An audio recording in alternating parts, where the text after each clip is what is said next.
لا تمشي فدوى اروح لك، لا تمشي، احنا ما قاعد نصارع، احنا قاعد نتكلم، ما عندنا حلقه وشارعينك بوكسات وراشديات، كل ما هنالك سؤال سريع. هذا امامك يعوذ بالله. هذا الذي فهمناه جميعا، هذا الذي فهمناه. لا بس صار له ساعه يا عامد. لا وينهم مشايخك وينهم؟ وعد الكذب حرام. وعد الكذب حرام، الكذب حرام يا وعد. اتق الله، اتق الله يا وعد. انا صرت مثل النبي. ايوه اسمع شوف اخواني، قال لي الكذب حرام اتق الله، يعني ايه يعني يريد نخرج من الكذب الى الصدق. الان النبي اسمع الوحي نزل على محمد صلى الله عليه وسلم. الان ليش قلت لي اسمع ليش قلت لي اتق الله؟ لان بنظرك انني كذبت، صح؟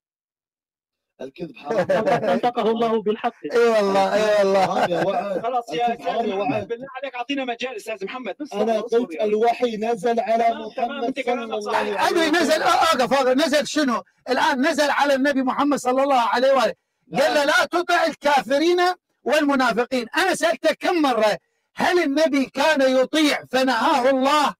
كان يطيع ولا لا؟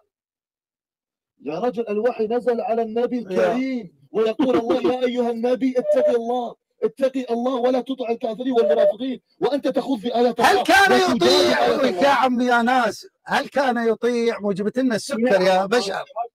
انت تسال ايات الله، هل كان النبي يطيع ام لا يطيع؟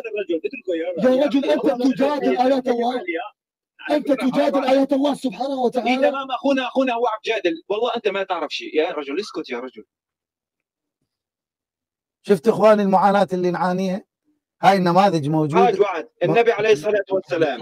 سؤال سريع وبريء وشفاف. اخونا شيخ محمد الله تبارك وتعالى يقول في كتابه الكريم ولا تدعو من دون الله ما لا ينفعك ولا يضرك. هل النبي كان يدعو ما ينفعه ما لا ينفعه ولا يضره؟ كان مشرك؟ ها؟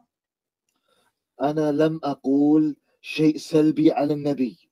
لا جاوبني. الله تبارك وتعالى كما قال للنبي اتق الله ولا تطع الكافرين والمنافقين، قال له لا تدعو من دون الله ما لا ينفعك ولا يضرك. هل النبي كان يدعو من دون الله ما لا ينفع ولا يضر؟ كان مشرك؟ جاوب. يا بتتكلم بوعد، هو ما يثمن يخرك. وعد والله العظيم لو 5 ضدي، لو 5 قسطاس ضدي وصاحب البث ضدي. يا لا تمشي فدوى اروح لك، لا تمشي، احنا ما قاعد نصارع، احنا قاعد نتكلم، ما عندنا حلقه وشارعينك بوكسات وراشديات، كل ما هنالك سؤال سريع. انت قلت ان الله تبارك وتعالى قال له اتق الله ولا تطع الكافرين والمنافقين، يعني النبي صلى الله عليه وسلم صدرت من عنده طاعه للمنافقين والكافرين. طيب الله تبارك وتعالى يقول له ولا تدعو من دون الله ما لا ينفعك ولا يضرك. هل النبي كان يدعو من دون الله ما لا ينفع ولا يضر؟ كان مشرك يعني؟ اجيب. يا رجل انت تعرف معنى كلمه عظه وموعظه؟ القرآن وحي. القرآن يا بدخل لك يعني هذه يا اخواني يا مشاهدين يقول لكم هذه لا تدعو من دون الله ما لا ينفعك ولا يضرك، هذه عظه وموعظه، ولكن اتق الله ولا تطع الكافرين. ممكن النبي كان ما يتقي ويطيع الكافرين، تقبل بهذا الكلام؟ شنو هالميزان الاعوج هذا؟ ها؟ لا اله الا الله محمد رسول الله. انت لماذا لا اله الا الله عليك يا من تفتري على رسول الله، تتهم النبي صلى الله عليه واله وسلم. عاشق تمام لا تختبر.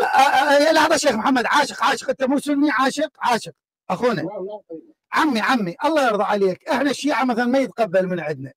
معقوله عندكم هذه الافكار؟ انتم ليش متدافعون يعني انه ذولا سرقوكم؟ والله سرقوكم يا سنه. هذه آية من آيات الله، هذه آية من آيات الله. يا اخي محمد اعطينا مجال. آيات الله. اسكت يا رجل اسكت يقول لك اسكت، سنه ويقول لك اسكت. حط ميوت ارجوك، حط ميوت. تفضل عاشق عاشق حط ميوت. عاشق تفضل يا اخوان. اي تفضل يا ابو